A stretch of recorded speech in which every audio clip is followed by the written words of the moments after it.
చేనేత కార్మికులకు చేయూత అందించాలని మంత్రి కేటీఆర్ ఇచ్చిన పిలుపుకు మంచి రెస్పాన్స్ వస్తోంది. చేనేత వస్త్రాలను ధరించేందుకు ముందుకొస్తున్నారు అధికారులు. వరంగల్ రూరల్ కలెక్టరేట్ లో అధికార యంత్రాంగం ప్రతి సోమవారం హ్యాండ్లూమ్ వస్త్రాలను ధరించాలని నిర్ణయించారు కలెక్టర్ ప్రశాంతి పాటిల్. అందులో భాగంగా కలెక్టరేట్ లో సిపి సుధీర్ బాబుతో కలిసి ఆప్కో స్టాల్ ను ప్రారంభించారు. దీనికి సంబంధించిన మరిన్ని వివరాలు కృష్ణమోహన్ అందిస్తారు. హ్యాండ్లూమ్ కార్మికులకు చేయూతనందించేందుకు మంత్రి కేటీఆర్ ఇచ్చిన పిలుపుకు జిల్లా యంత్రాంగం కూడా ముందుకు వచ్చింది.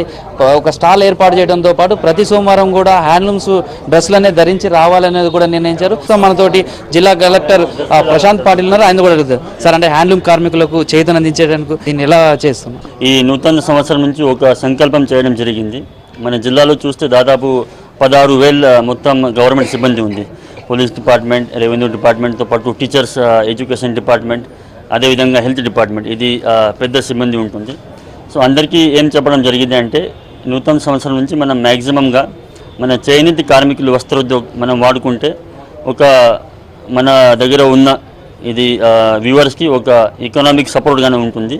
సో ప్రతి సోమవారం నాడు అందరూ కూడా మ్యాక్సిమం స్వచ్ఛందంగా ఇది జిల్లా సిబ్బంది ఇది యూజ్ చేయాలి. అది నేను అందరికీ కూడా ఇది రిక్వెస్ట్ చేస్తున్నాను. దాంతోపాటు సిపి సార్ కూడా ఉన్నారు, జేసీ గారు కూడా ఉన్నారు. నేను చెప్పిన అన్ని జిల్లా సిబ్బంది, జిల్లా అధికారులు కూడా ఇక్కడ వచ్చారు. వారు కూడా ఈ క్యాంప్లో పెద్ద ఎత్తున పార్టిసిపేట్ చేసుకుని జిల్లా అధికారులు కాకుండా క్షేత్రస్థాయి వరకు ప్రతి ఒక్క సిబ్బంది వాళ్ళు కూడా ఇది వచ్చే వారం లోపల ఇది కొన్ని they will try to use that. ఎట్లా ఉంది సార్ అంటే చేనేత కార్మికులు చేయూతనందించే ఈ కార్యక్రమం కావచ్చు, మీ సిబ్బంది కావచ్చు, ప్రజలకు కావచ్చు ఏం చెప్తారు? నేను మన కలెక్టర్ గారికి నేను అభినందన తెలియజేస్తున్నాను. ఈరోజు మన టెస్కో హ్యాండ్లూమ్ వస్త్ర ప్రదర్శన విక్రయశాలను ఇక్కడ కలెక్టరేట్లో ప్రారంభించి ప్రజలకు అందుబాటులో చేసే విధంగా చేస్తున్నందుకు మన ప్రభుత్వం చేసిన నిర్ణయానికి తగ్గట్టుగా ఈ చర్య చేపట్టినందుకు కలెక్టర్ గారికి నేను అభినందన తెలియజేస్తున్నాను. అంతేకాకుండా మన తెలంగాణలోనే ఎక్కువగా ఈ చేనేత ఉంది. సిరిసిల్ల అయినా లేకపోతే పోచంపల్లి అయినా, మహబూబ్ నగర్, గద్వాల్ కానీ, నారాయణపేట కానీ ఇలా చాలా ఇంపార్టెంట్ ఏరియాస్ ఉన్నాయి. ఈవెన్ వరంగల్ కూడా మనకు ఈ చేనేత పరిశ్రమకు లేకుంటే ఈ టెక్స్టైల్ ఇండస్ట్రీకి చాలా ప్రశస్తి కలిగిన ప్రదేశం. కాబట్టి మన ప్రాంతంలో మనం ఇటువంటి మన వాళ్ళు వేసిన బట్టలు మనం కొనుక్కోవడం, అవి వాళ్ళకి ఉపాధికి అవకాశం వస్తుంది.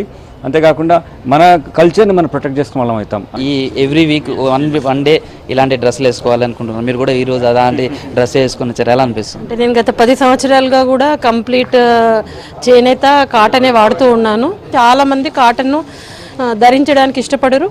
బట్ ఈరోజు ఒక్కరోజు ఖచ్చితంగా వాడాలి అనేటువంటిది ఒకటి తీసుకోవడం వల్ల ఉద్యోగులు వాడడము, తద్వారా కొంతమంది ఎడ్యుకేటెడ్ పీపుల్లో కూడా దీని మీద అవేర్నెస్ పెరిగి ఎక్కువ మంది దీన్ని ఉపయోగించడానికి అవకాశం ఉంటుంది. చేనేత నేస్తున్న సోదరులకు సపోర్ట్ ఇవ్వడం కోసం జిల్లా కలెక్టర్ గారు, జాయింట్ కలెక్టర్ గారు తీసుకున్న ఈ నిర్ణయం వల్ల ఈరోజు కౌంటర్ ఏర్పాటు చేయడం జరిగింది. ముఖ్యంగా డివిజన్ స్థాయిలోని తహసీల్దార్లందరికీ, రెవెన్యూ సిబ్బంది అందరికీ కూడా నిన్ననే చెప్పడం జరిగింది. వారంతా కూడా ఈ కౌంటర్ను సందర్శించి కంపల్సరీగా కొనుగోలు చేసి ప్రతి వారంలో ఒక రోజు సోమవారం నిర్ణయించారు సార్. ఆ రోజు చేనేత వస్త్రాలనే వాడడానికి మరి అందరూ కూడా నిర్ణయం తీసుకున్నాం. అధికార యంత్రాంగమే కాదు, అటు సామాన్యులు కూడా ఈ చేనేత వస్త్రాలను ధరించి వారికి సపోర్ట్గా ఉండాల్సిన అవసరం ఎంతైనా ఉంది.